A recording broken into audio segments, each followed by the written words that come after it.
জগতে মাতৃভক্তি সুখকর, পিতৃভক্তি সুখকর, সাধু সৎপুরুষ ভক্তি অর্থাৎ বৃক্ষশ্রবণ অরহৎ ভক্তি হচ্ছে সুখপদ কর্ম। ভক্তি মানে শুধু হাত জোর করে বন্দনা নয়, ভক্তি মানে হচ্ছে তার সেবা যত্ন করা, তার আদর্শ প্রতিপালন করা।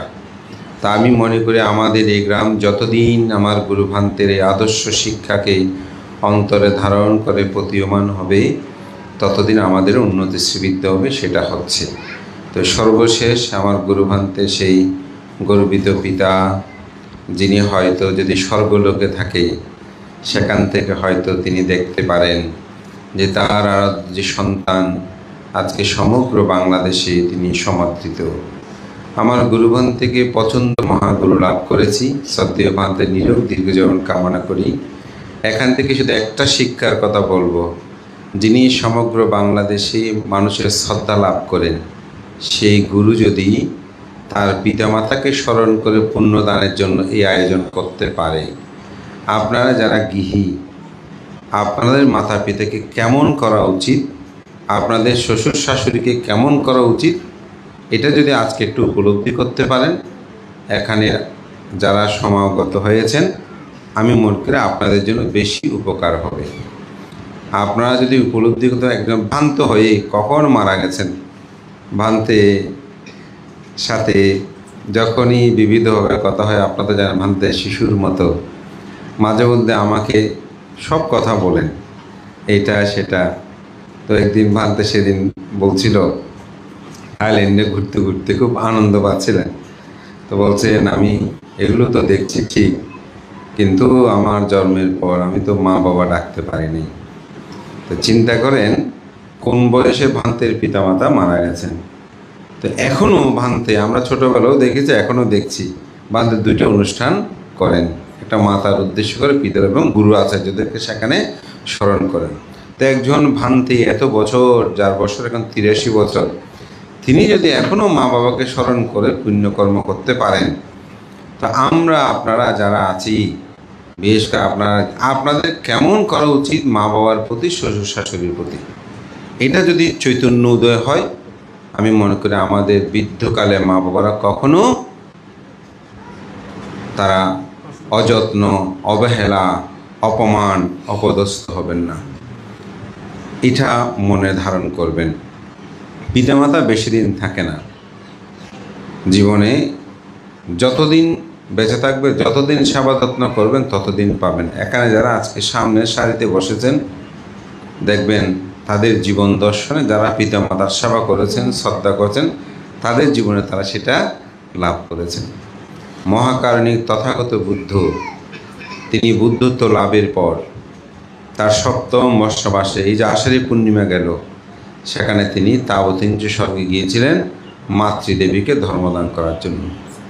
তাহলে বুদ্ধ যেখানে মায়ের প্রতি কর্তব্য কর্ম সম্পাদন করেছে মৃত্যুর পরেও, অর্থাৎ মায়ের মৃত্যুর পর, আমাদের কি করণীয় কর্তব্য, এটা আমরা অন্তরে ধারণ করলেই মাতৃপূজা কী, পিতৃপূজা কী, এটা সহজে প্রতীয়মান হবে। পিতৃকে কি করেছেন, পিতাকে ধর্মদান করার জন্য তিনি কপিলাবস্তু নগরে গিয়েছিলেন। তখন পিতা মৃত্যুশয্যা শায়িত, সেখানে মহাধর্মপাল নামক একটা জাতক, অর্থাৎ অতীত জন্মের কাহিনী ব্যাখ্যা করলে সেই পিতা সেখানে তিনি অনাগামিত্ব সেখানে তিনি লাভ করেছিলেন।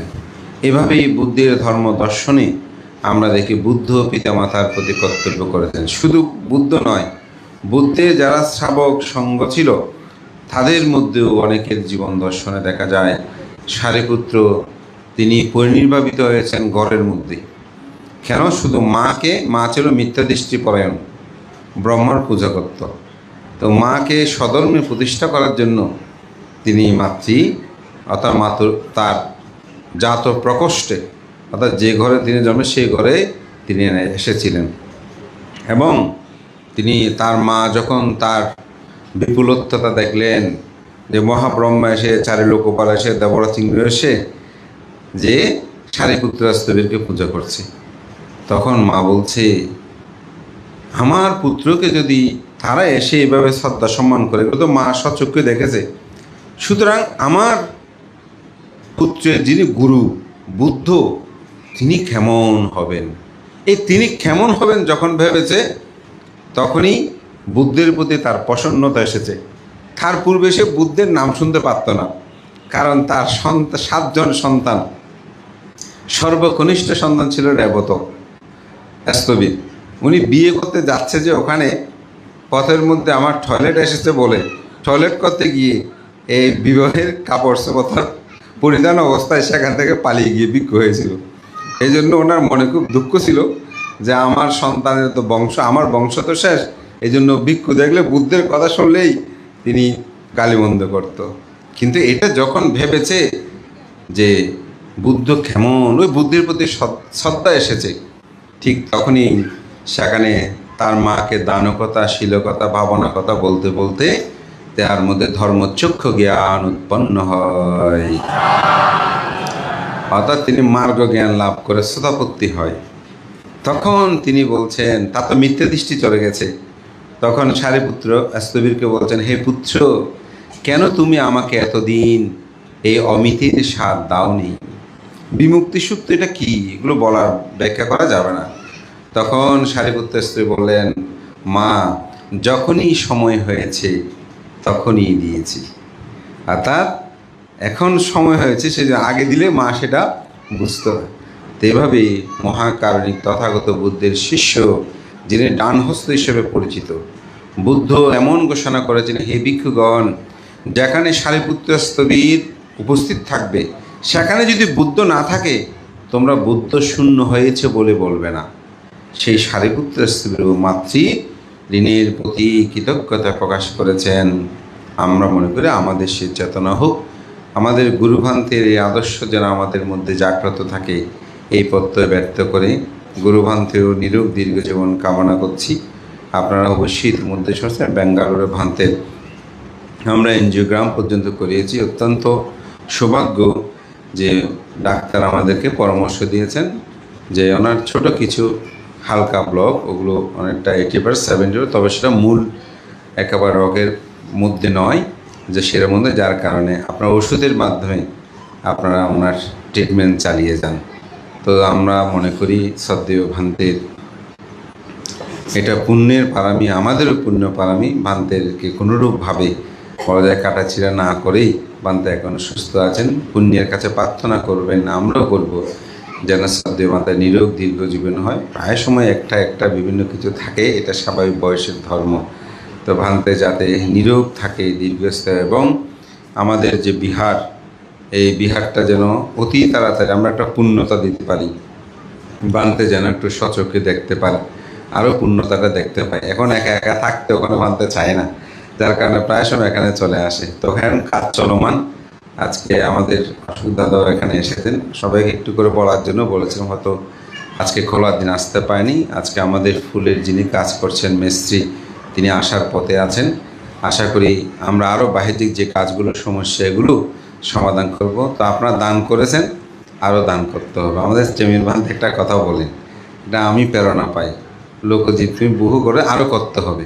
তা আমি মনে করি দান করেছেন, আরও করতে হবে, কারণ এই বিহারের সৌন্দর্য বর্ধনে সবাইকে এগিয়ে আসতে হবে। আমি তো অনেক দিয়েছেন, ঠিক আছে, সমস্যা নেই, আরও দেওয়াটা দরকার। দিলে কখনো নিঃশ্বাস হয় না, এই চেতনাটা অন্তরে ধারণ করবেন। এই প্রত্যয় ব্যক্ত করে এই আয়োজনের সাথে যারা সম্পৃক্ত তাদের সকলকে কৃতজ্ঞতা জানিয়ে উদ্বোধক সহ আলোচক, প্রধান অতিথি, মহান সঙ্গ, আমি সঙ্গের প্রতি বন্দনা, আপনার সকলের উত্তর শ্রীবৃদ্ধি কামনা করে আমার কথা এখানে শেষ করছি। জগতের সকল প্রাণী সুখী হোক। অনেক আমাদের আজকের অনুষ্ঠানের প্রধান জ্ঞাতি পরম শ্রদ্ধেয় দীপঙ্কর বান্ধব সহ অনেক প্রাজ্ঞ ভিক্ষু সংঘ আছেন, তাদেরকে সময়ের কারণ দিতে না পারায় আমি সংঘের কাছে ক্ষমা প্রার্থনা করছি। আপনারা যেন অতীব খুশি হবেন। আগামী অক্টোবরের 9 তারিখ পরম শ্রদ্ধেয় বরবান্তের 83তম জন্মদিন হবে এবং সেই জন্মদিনে ভান্তের জীবনীটা প্রকাশ হবে এবং সেই জীবনীটা লিখছেন আজকের অনুষ্ঠানের প্রধান সদ্ধর্মদর্শক পরম শ্রদ্ধেয় ভান্তে। সেটা প্রায় শেষের দিকে, এই মানে আর কয়েকদিনের মধ্যে সেটা বই আকারের জন্য যাবে এবং সেই খেলাটা যেন একটু সুন্দরভাবে হয় এবং সেটাই 83তম জন্মদিনটা আমরা আমরা সেই ঐতিহ্যবাহী পুণ্যতীর্থ সাধ্য সাবেশাকিমণি বিহারে পালন করার মতো একটা মানসিকভাবে প্রস্তুতি বা সিদ্ধান্ত নিয়েছি। তো আপনারাও যেন সেটা যাওয়ার জন্য আমি সেটা কামনা করব, কারণ একটা হচ্ছে ভান্তের জীবনের যে আদর্শ উদ্দেশ্যের মাইলফলক সেটা সেখানেই দেখতে পারবেন, এবং সেখানে আমরা আরও বিবিধ অনুষ্ঠানমালা কীভাবে করা যায় সেটাও আমরা ইতিমধ্যে চিন্তা চেতনা করছি। চাঁদগাঁও করবো আমাদের সেখানে, সেটাই করার জন্য আমরা করেছি। কারণ মানুষের সেই প্রাপ্তি জীবনের যখন সে পূর্ণতা যখন তার সেই চোখকে দেখে যেতে পারে, সেই জন্য আমরা চেষ্টা করে যাচ্ছি যেন তার সেই পূর্ণতা জীবনের মধ্যে কি করেছেন, কি লাভ করেছেন। প্রায় সময় বলে আমি তো কিছু করতে পারি নাই, আমার জীবন তো বিতে চলে গেছে, আমি কিছু করতে পারি নাই, এই কথা সবসময় বলে। তা আমরা বলি আপনি যা করেছেন তা আমাদের এই জীবনে লাভ করা সম্ভব হবে না। আমরা শত লেখাপড়ায় বা অর্থবিত্তেই স্বাবলম্বী হলেও আপনি যা লাভ করেছেন সেটা আমার এই জীবনে পারা সম্ভব হবে না। একটা কথা এখানে বলছেন, ভান্তি কিছু কথা বলে যা ভবিষ্যতে তা হয়ে যায়। অশোকবাবু একটা বল, সেরকম অনেক অনেক কথা যা অনেকে যায় যদি অনেকে বান্দরবানে গেলে বানতাকে বলে বানতে যদি নয়ন জিনিসটা নইতে নয়, একুরে এক একটা অলৌকিক ঘটনার মতো সেই বান্তের সেই কর্মগুলো সেখানে। তো আমরা চাই যেন সেই প্রদীপটা যেন আমাদের মাঝে আর অনেক দিন থাকে, সেই জন্য সবাই সর্বদা সব কিছু দিয়ে আমাদেরকে সাহায্য সহযোগিতা বুদ্ধি পরামর্শ করবেন। কারণ এই প্রদীপটা যতদিন জ্বলবে আমাদেরকে তত বেশি আলো প্রদান করবে, আমরা ততদিন পর্যন্ত সেই আলো শিখাই আমরা লাভ করতে পারবো। তো এই সবাইকে আহ্বান জানাবো, পান্তে সেই সামান্য ডাল ভাতের ব্যবস্থা করেছেন, আপনারা একটু কষ্ট করে খেয়ে যাবেন, একটু বসে বসে খেয়ে যাবেন, কারণ 100 জনের মতো প্রায় গিয়ে করছি, তো মানে বসার জায়গা করছি, একটু বসে বসে যাবেন। হ্যাঁ না তা করছি, তা কিন্তু না করার কথা ছিল, সেই বান্তের বাধ্যকতার কারণে আমরা সব কিছু ব্যবহার করেছি। তো এই বান্তে এখন শুধু একটু করে আশীর্বাদ সহ দর্শকে প্রদান করবেন। মানে জল উৎসর্গ করতেন, জল আমি ধরি দিয়ে, হ্যাঁ চলো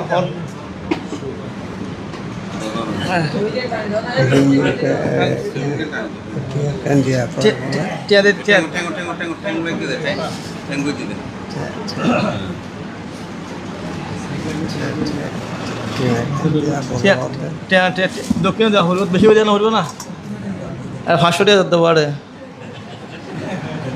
500 টাকা কেউ বইয়া 500 টাকা কিনতে না জল mayang bangke sansara antaro dukatu musata kamansa kama dibayansa sadda itu kisaranena sadde pansosela samada itu mahama paralugaga asariyu uddisi mata hite uddisi Attaya, Hidaya, Sukaya, Sagangkata, Idango, Yatinayotu, Sigitantu, Yatayo, Idango, Yatinayotu, Sigitantu, Yatayo, Idango, Yatinayotu, Sigitantu, Yatayo, Unane dangatan etatinang pawatai eva itu din etanang para atavari bahapura paiyanti sagara eva itu din etanang para Attavada sanyai samyatangi punya sampadang sangye diga sabbi bhuta sangye manusa sabbi amanusa sangye naga sabbi yaka sangye satta sabbi veta animutantu sabba sambhati agata sakumata Devanagamahi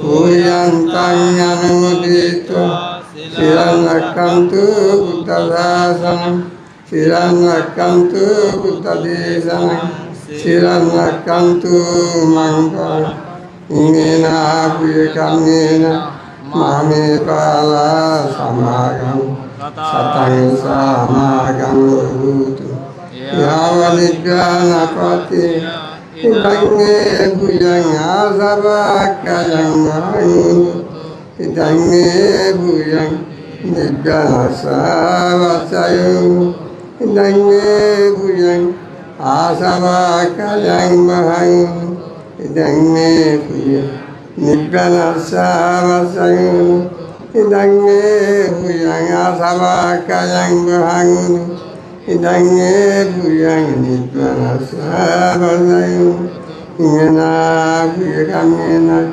Sambe Satta Sudam Sampadukatu Vamusan Bhavatu Tityatu Mayampi Dukatu Tamusatva Varang Nidjanang Pavunituya Samiti